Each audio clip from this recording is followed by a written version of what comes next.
I struggled through childhood largely because of gender confusion and pressure over gender roles. When I hit puberty, I thought, there is something really wrong and I don't know what it is.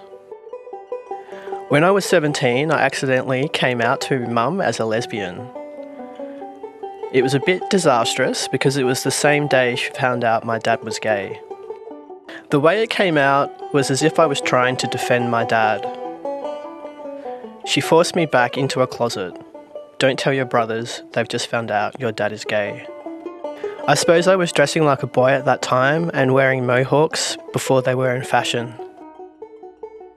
I heard so many times, is that a boy or a girl? Which I hated. It seemed to make them confused, and that made me confused. At high school with my friends, I would feel invisible. They were all relating to me as a girl, which wasn't really who I was inside. I guess I just felt kind of jealous of the way that my female friends looked at other guys. I wanted them to look at me that way. And I was really uncomfortable with the way that the guys looked at me. I went to Sydney and met a couple of trans guys. I used to go out to this drag king night. I would go out and dress up with facial hair and I really liked it.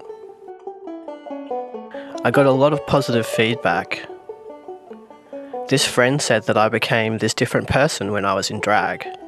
More comfortable and confident, just happier and bubblier. It got to the point where after I'd been out, I'd wake up and wouldn't want to take off the facial hair. I remember that as I was talking to a friend about this book on trans people, I found at the library. Pretty soon it all suddenly hit me. I was no longer in denial. On the one hand, it was liberating, and on the other hand, the most terrifying moment of my life. I looked down at my body, knowing how I felt inside, and seeing my body didn't match that, and realised I had a long road ahead of me, including telling my family. After the way my mum treated me when I came out, I thought I'd be completely ostracised. But it was actually okay. She saw it as her chance to do it right this time. She said on the phone that she was really not surprised. She said I had to do what was right for me. I ended up moving back in with her and my two brothers. For me, there was no doubt that I wanted hormones, surgery. When I accepted that, I felt so much relief.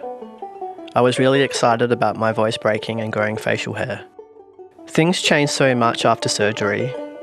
Issues from the past just came up one after the other. People think that when the physical body finally matches your insides, that everything will be alright. But then it was the 25 years of living a life that was not my true identity. All the grief and pain that went with that, feeling that I'd been robbed of my birthright, that maybe my life had been a mistake. I'm not speaking for all trans guys, but for me transitioning was a spiritual process. It was about coming into my own body and it was about healing. And transitioning is something that still continues and hasn't stopped. I definitely don't regret transitioning.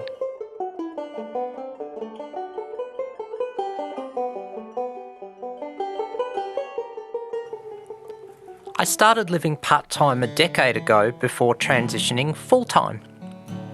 I had a lot of trouble because in the early years of trans medicine, if you identified as a lesbian, you were not allowed on hormones.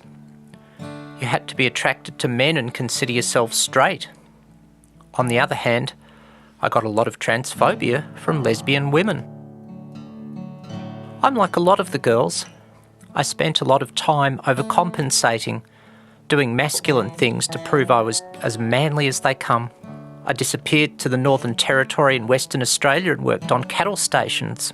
Between cattle stations and racing motorbikes, my body is pretty second-hand. Where I get into trouble is when I present as a female but use the male part of my personality. If the car breaks down, guess what? I fix the car. I know plenty of girls who can fix their car but won't because they're girls now. I got burnt badly when I first transitioned. I had some friends who didn't know how to treat me, and then I had a few that just flipped out who wouldn't call me Alexis. And then I had others who were big, ochre and Aussie, who became really protective of me. So if I went out, you wouldn't want to cross me because you'll have a big burly biker breathing down your neck. My nephew asked me, "What do I call you now?" I said, "Alexis will do." He said, "Okay, cool." So, the trans community can be a tough place, especially if people tell you you have to go on hormones or follow the medical route. The ultimate goal is not always surgery. I don't believe in that shit. I believe everyone should make up their own bloody minds. I had a long-term friend who used to always say we needed something out here so we didn't have to go to the city. She'd say, "When I win the lottery, we'll start our own trans support group and do it our way." I then stopped her one day and said, "We don't need to win the lottery to do this." I think her head's still spinning. There were a lot of trans people out here who felt left out. We have everyone from teens to people in their 60s coming along. Historically, there were about 75% male to female trans people, but now that's changing. I love watching young people come into themselves, whether they be gay, trans, whatever. I like seeing young people getting the best start possible, especially young trans people. When I'm supporting young people and I'm out and about, in a number of places I've been asked if I'm their mother. My motto is that if you're not hurting anyone, it's cool. If we all took that on, that would save a lot of grief.